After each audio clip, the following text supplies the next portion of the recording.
This is a day when you'll probably hear all sorts of numbers about the number of people who served in uniform, the number of people who were killed or wounded.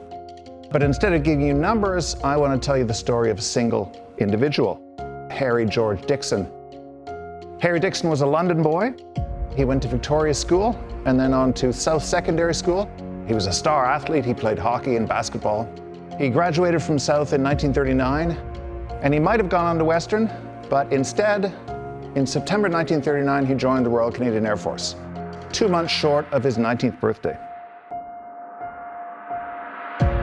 In December 1940, he left Canada for England, and he arrived in England on Boxing Day 1940.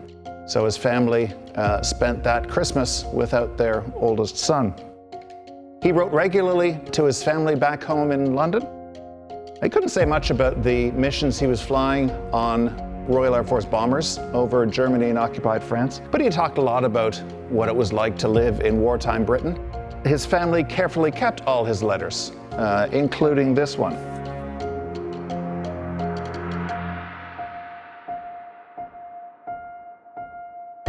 Dearest Mother, just a note to say that I'm safe and just finishing 5 days leave in London. Everything has been going along fine, both here and at camp. Have met quite a few chaps from home here and at the Beaver Club. None, however, from London. London, here, is still a grand old city and hasn't been bombed in some time, which is more than we can say for Berlin. I'm hurrying this letter before I get my train back to camp, but will write again as soon as I get back.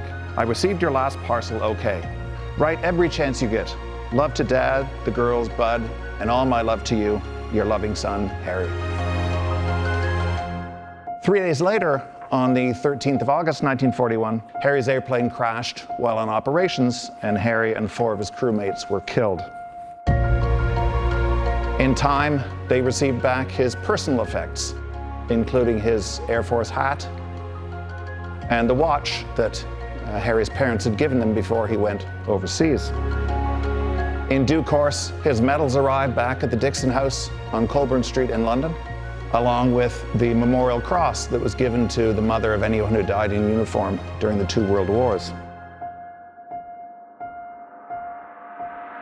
For Harry to decide to go to war was a chance to give his life some meaning. It's not often that you are able to participate in something like that. The end of the 30s is a pretty dismal decade for Canadian youth.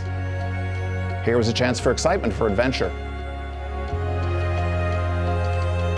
Many of you are not so very different from Harry Dixon. Your life is opening up before you. There's a world of opportunities available. That's exactly, I expect, what Harry figured in the summer of 1939. But instead of going to university or going to work, he went into uniform. He volunteered to fight the great evil that was then menacing the world. And less than 2 years later, he was killed in action. Don't ever make the mistake of thinking that Remembrance Day doesn't connect with you.